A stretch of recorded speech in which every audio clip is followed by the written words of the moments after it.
This is lecture number 2 of capacitor and in this part हम basically parallel plate capacitor को detail में discuss करेंगे। सबसे पहले देखिए, लास्ट क्लास में हम लोगों ने पढ़ा था कि एक कंडक्टर है, एक स्फीयर है, तो उसका जो कैपेसिटेंस होता है वो होता है 4 pi epsilon naught into R. अगर हम अर्थ के केस में बात करते थे तो रेडियस डालते थे तो वो आता था 711 माइक्रोफैराड। अब अर्थ इतना बड़ा है, उसका रेडियस इतना बड़ा है 6400 किलोमीटर, तो उतने बड़े कंडक्टर का इतना छोटा सा कैपेसिटेंस है, ठीक है। तो इतने बड़े से रेडियस में इतना छोटा सा कैपेसिटेंस हमको मिल रहा है, तो हम क्या चाहते हैं, हमें कैपेसिटेंस का वैल्यू बढ़ाना है। तो उसके लिए क्या करते हैं, हम कॉन्सेप्ट ऑफ कैपेसिटर सीखते हैं। देखिए कैसे कैपेसिटर बनाते हैं वो सीखते हैं। हम क्या करते हैं, हम लेते हैं एक मेटल का प्लेट लेते हैं, ए जिसको बुला रहे हैं, और इसको पॉजिटिव चार्ज देते हैं। तो जैसे इसको पॉजिटिव चार्ज देंगे तो इसके पास कुछ पोटेंशियल आता है, उस पोटेंशियल को हम वीए बुला रहे हैं, करेक्ट। और हम क्या करते हैं, इसके सराउंडिंग में एक दूसरा मेटल प्लेट लाते हैं बी नाम का। आपको पता है यहां पॉजिटिव चार्ज है, तो इस मेटल प्लेट पे क्या होगा, इस फेस पे चार्ज का इंडक्शन होगा। ये पॉजिटिव है तो ये नेगेटिव होगा, ये पॉजिटिव हो जाएगा, डन। अब जैसे ही हमने इस प्लेट को इसके सराउंडिंग में लाया, तब जो इसका जो पोटेंशियल होगा इसके लाने के बाद उस पर क्या इफेक्ट पड़ेगा वो हम देखना चाहते हैं। तो हम बात कर रहे हैं वीए डैश। वीए डैश को बुलाना सीखिए। वीए डैश क्या है, पोटेंशियल ऑफ दिस प्लेट, कब, जब हम दूसरा प्लेट बी इसके सराउंडिंग में लेके आते हैं, ठीक है। अब ध्यान से सुनिए, तो इस प्लेट पे जो पोटेंशियल होगा इसके कारण खुद होगा और इसके कारण होगा। इसके में दो सरफेस है, एक सरफेस पे नेगेटिव चार्ज, एक सरफेस पे पॉजिटिव चार्ज। तो पोटेंशियल ऑफ ए हम लिखते हैं, जो नया पोटेंशियल होगा पोटेंशियल ऑफ ए, जब ये नहीं था, माइनस यहां देखिए माइनस क्यों लगाए हैं, क्योंकि इस सरफेस पे नेगेटिव चार्ज है, तो माइनस बी बी, ठीक है। तो बी नेगेटिव के कारण पोटेंशियल नेगेटिव चार्ज के, और बी पॉजिटिव के साथ पॉजिटिव। अब देखिए ये सरफेस इसके पास में है, अगर सरफेस इसके पास में है तो नेगेटिव सरफेस का पोटेंशियल पॉजिटिव सरफेस से ज्यादा होगा, और इसमें से देखिए नेगेटिव ज्यादा हो रहा है, नेगेटिव जो वैल्यू है वो ज्यादा सब्सट्रैक्ट हो रहा है, पॉजिटिव कम ऐड हो रहा है। यानी कि हम बोल सकते हैं कि जो नया पोटेंशियल होगा वो पुराने वाले से कम होगा। और आपको पता है कैपेसिटेंस का फॉर्मूला होता है Q अपॉन V। अगर पोटेंशियल कम हो गया कैपेसिटर बढ़ जाएगा। तो यही प्रिंसिपल है कैपेसिटर का, कि इसके सराउंडिंग में एक दूसरा कैपेसिटर लेके आते हैं। अब आप कुछ ऐसा भी कर सकते हैं। अब क्या करिए, इस प्लेट के पास में ये बी प्लेट लाइए और इस सरफेस को आप अर्थ कर दीजिए। जैसे ही आप इस सरफेस को अर्थ करिएगा तो यहां जो पॉजिटिव चार्ज था वो ग्राउंड में चल जाएगा, और जैसे ही पॉजिटिव चार्ज ग्राउंड में चल जाएगा तो आप इस इक्वेशन को देखिए, यहां जो कुछ ऐड हो रहा था वो खत्म हो जाएगा। तो इससे कुछ सब्सट्रैक्ट ही होगा हमेशा। अगर सब्सट्रैक्ट होगा तो जो नया पोटेंशियल होगा वो पहले वाले से बहुत कम आ जाएगा, और पहले वाले से बहुत कम हो गया तो कैपेसिटेंस बहुत ज्यादा बढ़ जाएगा। तो हम ऐसा बोल सकते हैं कि when a neutral or oppositely charged conductor is placed close to already charged conductor, then charge of first conductor remains same but potential decreases, hence capacitance will increase. अब देखिए, अगर आपको कैपेसिटर को डिफाइन करना होगा तो कैसे करिएगा, आप बोलिएगा दो या दो से ज्यादा कंडक्टर का अरेंजमेंट होता है, जिसमें देखिए दोनों कंडक्टर के ऊपर जो फेसिंग चार्जेस हैं वो ऑपोजिट होना चाहिए और सेम मैग्नीट्यूड का होना चाहिए। तो हम डेफिनेशन ऑफ कैपेसिटर बोल सकते हैं, it is the arrangement of two or more conductor having different potential and same magnitude and opposite nature charges or facing layers. Is that correct? Next topic हम discuss करेंगे parallel plate capacitor, जिसको हम PPC से बुलाएंगे, right. अब देखिए parallel plate capacitor कुछ ऐसा उसका अरेंजमेंट होता है। दो प्लेट होते हैं, प्लेट का एरिया कुछ होता है। ये जो एरिया है हम इफेक्टिव एरिया लेते हैं, यानी कि दोनों प्लेट का जो फेसिंग एरिया है वो एरिया हम लेते हैं, कंसीडर करते हैं। एक प्लेट पे पॉजिटिव चार्ज, तो ऑब्वियसली दूसरे प्लेट पे क्या होगा, नेगेटिव चार्ज होगा। ये अभी हम स्टार्टिंग में जब कैपेसिटर बनाने का जो तरीका था वो हम उसमें डिस्कस किए थे, राइट। अच्छा, एक प्लेट पे पॉजिटिव चार्ज है तो इस पे क्यू ए लिखते हैं, मतलब प्लस क्यू चार्ज, और इस पे माइनस क्यू चार्ज। तो इस पे जो चार्ज डेंसिटी होगा जिसको सिग्मा से डिनोट करते हैं वो पॉजिटिव होगा, इस पे नेगेटिव होगा। दोनों के बीच का डिस्टेंस d है। अगर इस पे पॉजिटिव चार्ज है तो ये हाई पोटेंशियल और ये लो पोटेंशियल, तो इन दोनों के बीच का जो पोटेंशियल डिफरेंस होगा उसको हम v से डिनोट कर रहे हैं, याद रखिएगा ये पॉइंट। अब यहाँ पे कुछ टर्म हम डिफाइन करेंगे जिस पे बहुत सारा क्वेश्चन पूछा गया है। सबसे पहला टर्म डिफाइन करेंगे कि इन दोनों प्लेट के बीच का जो इलेक्ट्रिक फील्ड है वो किधर है और किधर डायरेक्शन में है। तो देखिए ये पॉजिटिव चार्ज है, ये नेगेटिव चार्ज है, तो इलेक्ट्रिक फील्ड का डायरेक्शन इधर होगा। अब सुनिए, ये जो इलेक्ट्रिक फील्ड है इन दोनों प्लेट के बीच में, इन दोनों प्लेट के बीच में ही होगा, ना तो इधर होगा ना इधर होगा। अब कैसे इसको बेसिकली समझाएंगे वो सुनिए।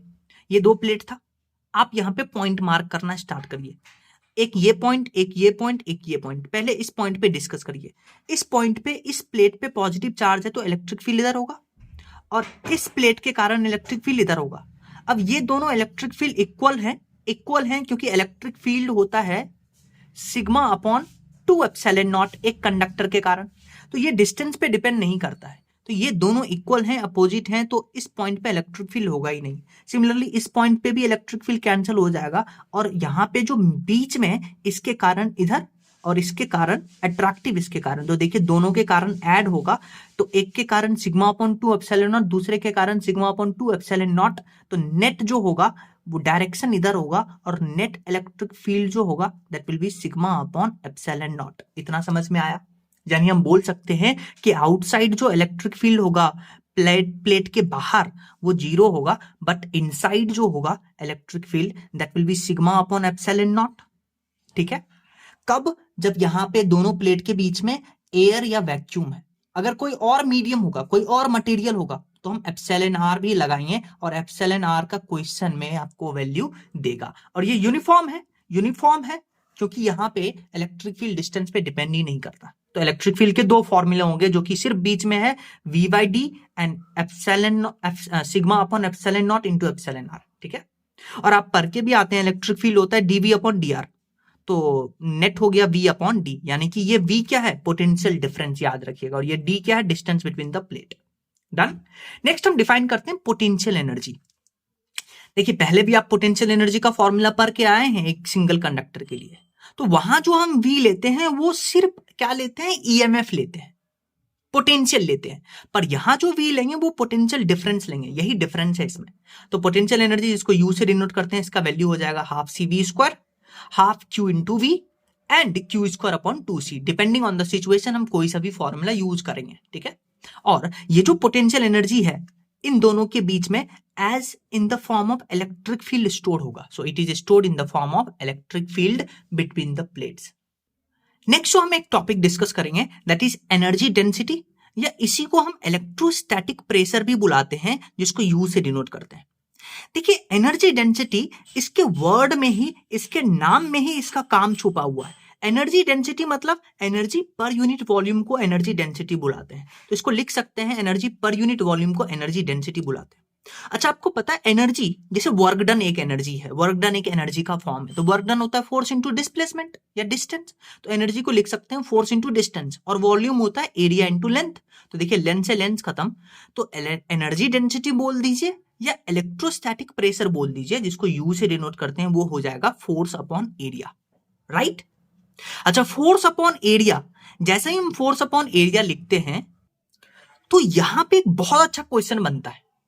क्या, कौन सा क्वेश्चन बनता है उसको समझने से पहले एक तो ये फॉर्मूला याद होना चाहिए आपको एनर्जी डेंसिटी का या इलेक्ट्रोस्टैटिक प्रेशर का। देखिए इलेक्ट्रोस्टैटिक प्रेशर क्यों बुला रहे हैं? क्योंकि फोर्स अपॉन एरिया आपको पता है प्रेशर होता है, तो इसको इलेक्ट्रोस्टैटिक प्रेशर भी बुलाते हैं।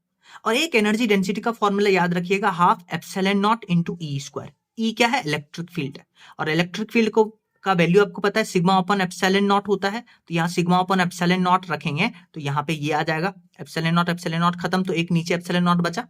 तो ये दोनों फॉर्मूला आपको पता होना चाहिए। और ये अब देखिए, ये जो आपने पढ़ा है एनर्जी डेंसिटी का फॉर्मूला, तो आपसे नीट में एक बार क्वेश्चन पूछा था, ये लिख के दे दिया और आपको बोला कि इसका डायमेंशन बताइए। तो आपको बोला half epsilon not E square का डायमेंशन बताइए। तो half epsilon not E square actually में क्या है? एनर्जी डेंसिटी, और एनर्जी डेंसिटी को आप लिख के आते हैं फोर्स अपॉन एरिया या एनर्जी पर यूनिट वॉल्यूम।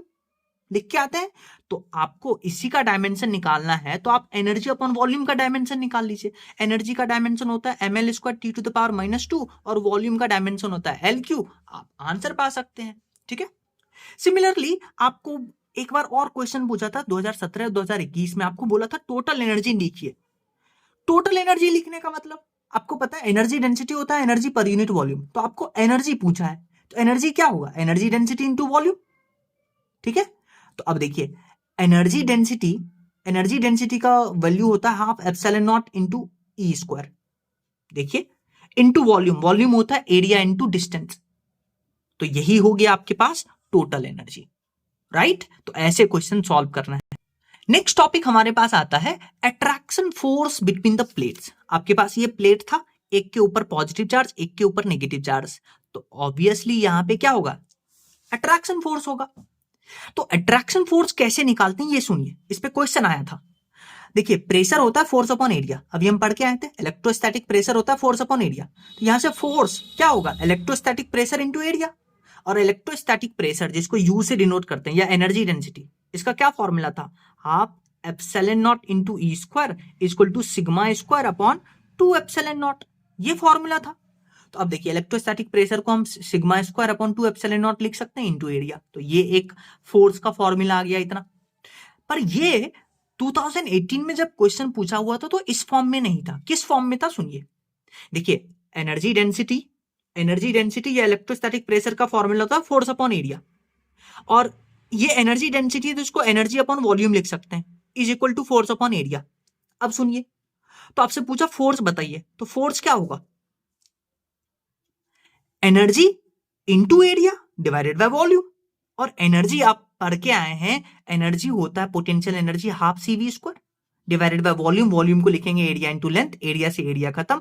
तो फोर्स का एक ये फॉर्म आ जाता है। कैसे आया वो आपको पता होना चाहिए। नेक्स्ट हम डिस्कस करेंगे पैरेलल प्लेट कैपेसिटर। अभी हम करके ही आए हैं, उसका कैपेसिटेंस का वैल्यू हम डिस्कस करेंगे। तो आपको याद होगा अगर प्लेट के बीच में एयर या वैक्यूम है तो कैपेसिटेंस जो एयर में लिखते हैं वो लिखते हैं A epsilon naught divided by D, yes और नो। लेकिन जैसे ही इन दोनों प्लेट के बीच में कोई मीडियम आ गया, तो मीडियम आया, मीडियम मतलब हम उसको मसाला बुलाते हैं, मीडियम को मसाला बुलाते हैं। तो अगर इस दोनों प्लेट के बीच में मसाला आया तो उस मसाला का आपको वैल्यू देगा, उस मसाले के वैल्यू को हम एप्सिलॉन R बुलाते हैं, वो आपको क्वेश्चन में देगा। तो अब जो हम यहाँ पे कैपेसिटेंस लिखेंगे वो होगा A epsilon not epsilon R divided by D। अब आप देखिए ये जो A epsilon naught divided by D है ये तो कैपेसिटेंस इन एयर है, तो क्या हम लिख सकते हैं capacitance in any medium is equal to capacitance in air times epsilon R। ये आपको क्वेश्चन में देगा वैल्यू, और आपको पता है एप्सिलॉन R का वैल्यू हमेशा ग्रेटर देन 1 होता है। तो यानी कि जो मीडियम में कैपेसिटेंस होगा वो एयर के कंपैरिजन में ज्यादा होगा।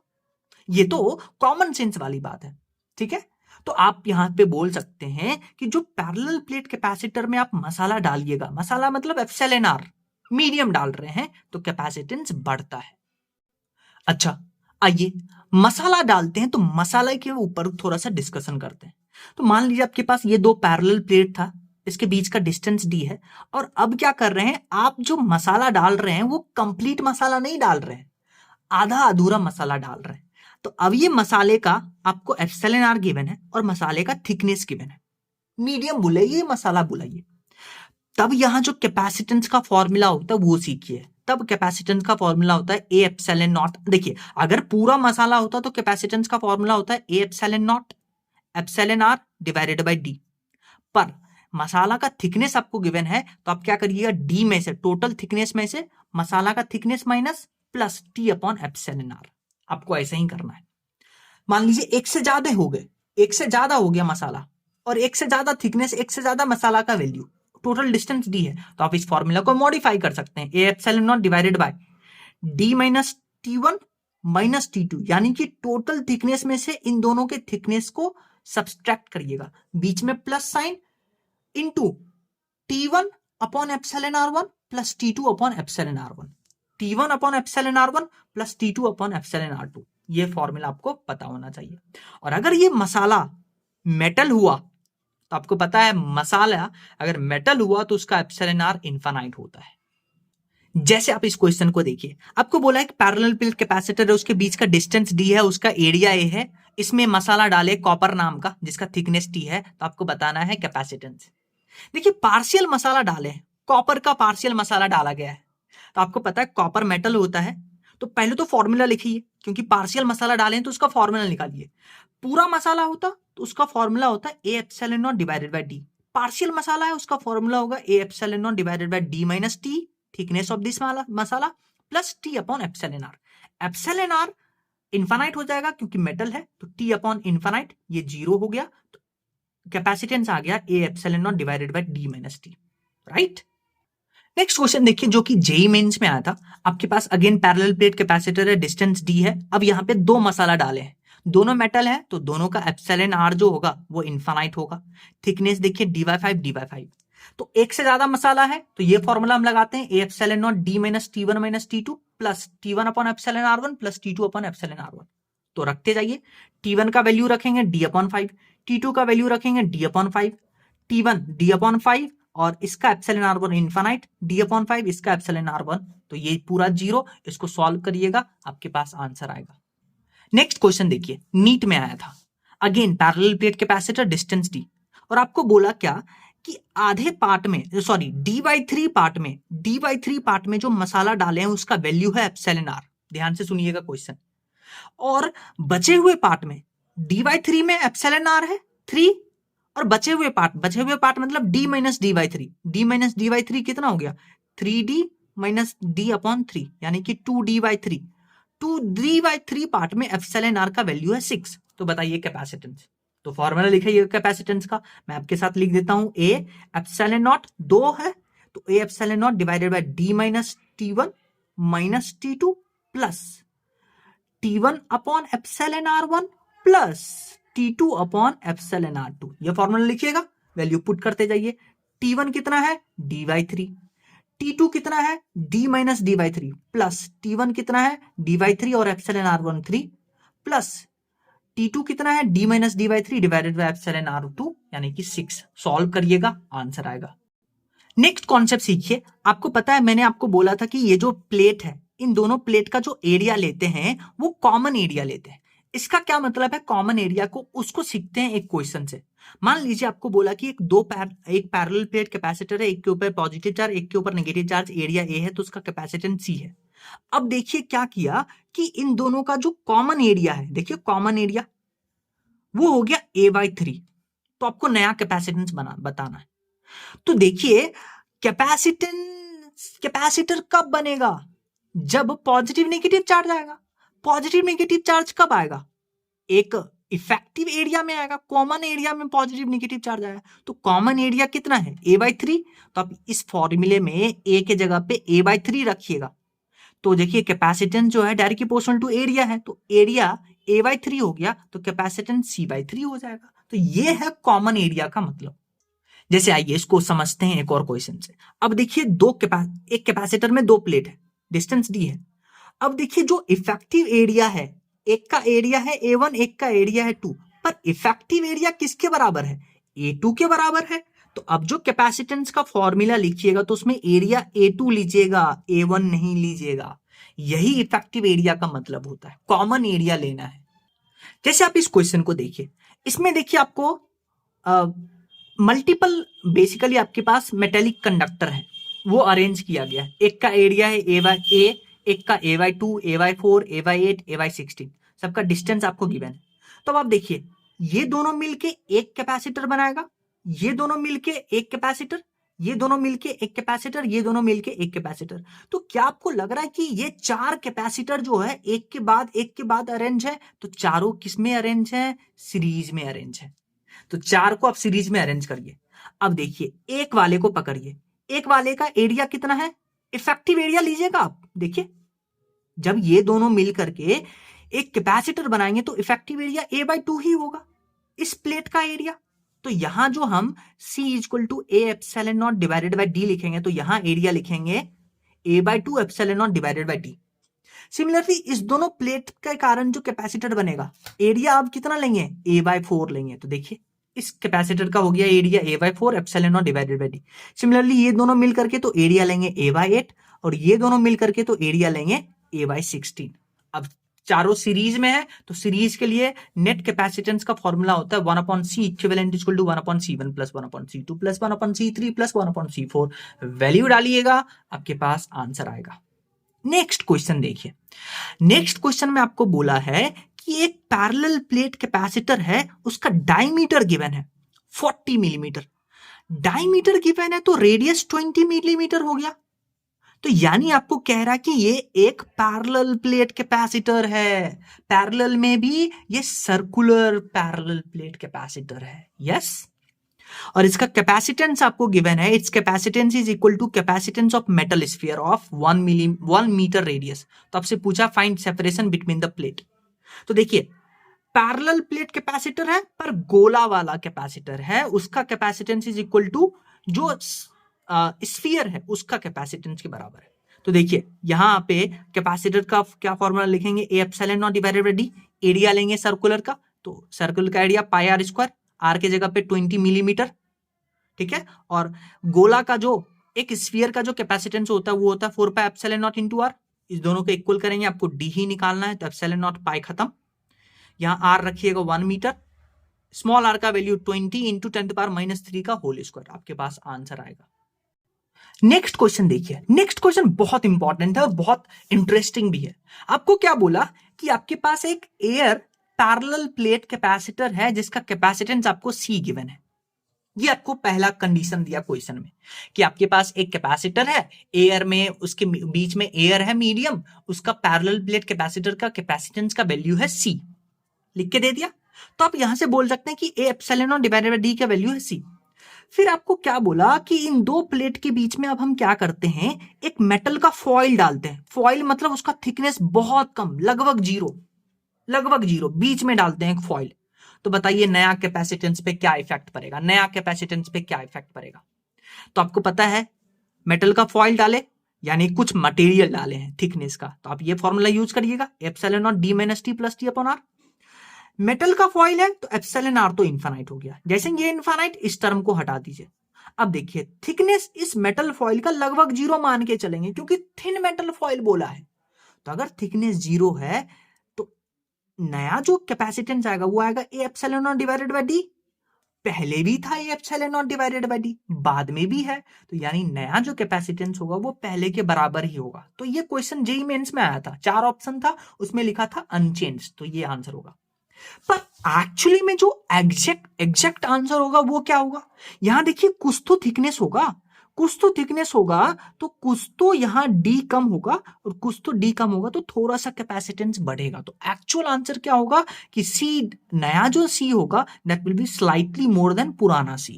याद रह जाएगा। फिर देखिए नेक्स्ट क्वेश्चन जो कि नीट में आया था।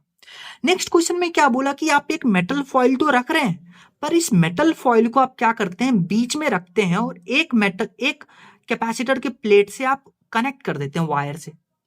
तो जैसे ही कनेक्ट करिएगा, अब आपको पता है जब इस प्लेट पे चार्ज था पॉजिटिव तो इस वायर के थ्रू अब इस मेटल फॉइल पे आ जाएगा, और जैसे ही मेटल फॉइल पे आएगा तो अब जो कैपेसिटर होगा वो ये दोनों प्लेट के कारण आएगा। तो डिस्टेंस कम हो गया ना, डिस्टेंस D/2 हो गया। नया जो कैपेसिटर बना, पहले देखिए ये कैपेसिटर था, यहां पॉजिटिव निगेटिव, जैसे ही मेटल फॉइल डाले इससे कनेक्ट किए तो ये पॉजिटिव यहां आ गया, तो इसके बीच का डिस्टेंस D/2 हो गया। और अगर डिस्टेंस D/2 हो जाएगा तो कैपेसिटेंस 2C हो जाएगा। नेक्स्ट क्वेश्चन देखिए। अब क्या बोला कि इन दोनों मेटल, ये जो कैपेसिटर का प्लेट है, इन दोनों को कनेक्ट कर देते हैं एक मेटल फॉइल से। तो आपको पता है दो प्लेट को आप कनेक्ट कर दिए तो एक सिंगल प्लेट की तरह बिहेव करेगा। अगर सिंगल प्लेट, क्योंकि जैसे इन दोनों प्लेट को कनेक्ट किए तो इसके ऊपर जो पोटेंशियल था, मान लेते हैं VA बुलाते हैं, इसके ऊपर जो पोटेंशियल था VV बुलाते हैं, तो कनेक्ट करने से इन दोनों का पोटेंशियल कॉमन हो जाएगा, सेम पोटेंशियल हो जाएगा, पढ़ के आए हैं। तो अगर पोटेंशियल कॉमन हो जाएगा तो जो पोटेंशियल डिफरेंस है वो तो जीरो हो जाएगा, क्योंकि पोटेंशियल डिफरेंस होता है VV - VA, दोनों सेम है तो जीरो हो जाएगा। कैपेसिटेंस का होता है LU/Q/V, V जीरो, तो कैपेसिटेंस इनफाइनाइट हो जाएगा। तो दो मेटल प्लेट को कनेक्ट कर देते हैं तो कैपेसिटेंस इनफाइनाइट हो जाता है, राइट। नेक्स्ट क्वेश्चन देखिए। नेक्स्ट क्वेश्चन में आपको बोला कि दो मेटल प्लेट है, ठीक है। अब इस दोनों को क्या करते हैं, एक मेटल प्लेट को 8 कूलम चार्ज देते हैं, दूसरे को +2 कूलम चार्ज देते हैं, ठीक है। और पोटेंशियल डिफरेंस अगर V है तो बताइए कैपेसिटेंस। तो अब आप देखिए, अब आप ध्यान से सुनिए, जैसे ही आपको दोनों मेटल प्लेट को चार्ज दिया तो आप क्या करिएगा, मेटल के सरफेस पे और उसके पीछे का चार्ज निकालिएगा। कैसे निकालते हैं, दो मेटल प्लेट है, दोनों के ऊपर 8 कूलम 2 कूलम, तो दोनों को ऐड करिए, तो 10 डिवाइडेड बाय 2 करिए, तो डिवाइडेड बाय 2 करिएगा तो यहां आएगा 5 कूलम। 5 कूलम आया तो आप इस मेटल के इस साइड पे 5 कूलम दे दीजिए, इस मेटल प्लेट के इस साइड पे 5 कूलम दे दीजिए, दे दिए। इधर 5 कूलम है, होना चाहिए 8, तो इधर कितना होगा, +3 कूलम। और आपको पता है कि कैपेसिटर के ऑपोजिट प्लेट पे चार्ज सेम होते हैं, तो इधर +3 और उल्टा होता है तो इधर हो जाएगा -3 कूलम, राइट। अब देखिए इधर -3 कूलम है, होना था 2, तो इधर कितना होना चाहिए, 5 कूलम, क्योंकि पहले ही से 5 कूलम है, ठीक है।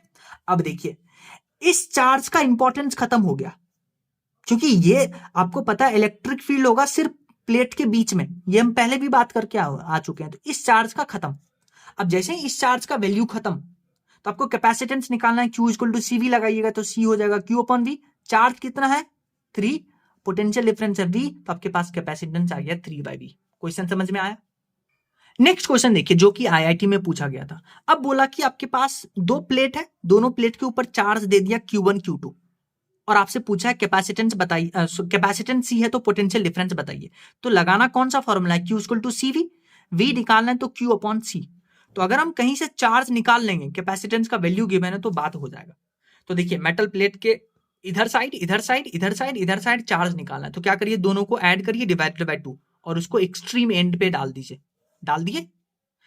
इधर जितना चार्ज इसी का ऑपोजिट इधर चार्ज होगा, सॉरी इधर जितना चार्ज Q1 + Q2, इसमें होना चाहिए Q1, तो इधर कितना डालेंगे, Q1 - Q2 डिवाइडेड बाय 2, क्योंकि जब आप इन दोनों को ऐड करिएगा तो इन दोनों को ऐड करने से देखिए Q2 खत्म और Q1 divided by 2 Q1 divided by 2, तो आपके पास नेट आएगा Q1। इधर जितना दिए उधर भी इतना दीजिएगा। अब Q2 लाने के लिए क्या करिएगा, हाँ इधर डालिएगा -Q1 - Q2 डिवाइडेड बाय 2। एक बार जैसे ही आप चार्ज निकाल लिए तो इसका सिग्निफिकेंस खत्म, क्योंकि इधर तो इलेक्ट्रिक फील्ड ही नहीं होगा। तो अब आप देखिए यहाँ पे Q क्या डालिएगा, आप यहाँ पे Q डालिएगा Q1 - Q2 डिवाइडेड बाय 2, तो आपके पास आंसर आ जाएगा। नेक्स्ट क्वेश्चन देखिए, अब की बार आपको बोल दिया कि मेटालिक प्लेट पे, जो कैपेसिटर का मेटालिक प्लेट है, उधर चार्ज है Q1, इधर Q2, इधर Q3, इधर Q4, ये आपको बोल के दिया और कैपेसिटेंस का वैल्यू लिख के दिया C, आपको बताना है पोटेंशियल डिफरेंस। जैसे ही ये लिख के दिया तो आपको ये समझ में आ गया कि Q2 जो है Q3 के इक्वल होगा, पर दोनों एक दूसरे के ऑपोजिट होंगे, यानी Q2 will be equal to Q3। तो अगर Q2 को मान लेते हैं Q बुलाते हैं तो Q3 हो जाएगा -Q। इतना समझ में आया। तो अब आप देखिए आपको पोटेंशियल डिफरेंस निकालना है, Q = CV लगाइएगा तो V = Q/C। तो अब आप क्या करिए, 2 से मल्टीप्लाई करिए, 2 से डिवाइड कर दीजिए, तो 2Q/2C हो गया, ठीक है। तो क्या आप 2Q को ऐसे लिख सकते हैं क्या, Q - Q लिख सकते हैं, बिल्कुल लिख सकते हैं, क्योंकि आप इस दोनों को ऐड करिएगा तो Q + Q हो जाएगा 2Q के बराबर। तो इसको हमने ऐसे लिख लिया। अब देखिए इस +Q को क्या लिख सकते हैं, Q2, बीच में माइनस, और -Q को क्या लिख सकते हैं, Q3, और 2C नीचे रहेगा। तो आपके पास पोटेंशियल V आ गया Q2 - Q3 divided by 2C।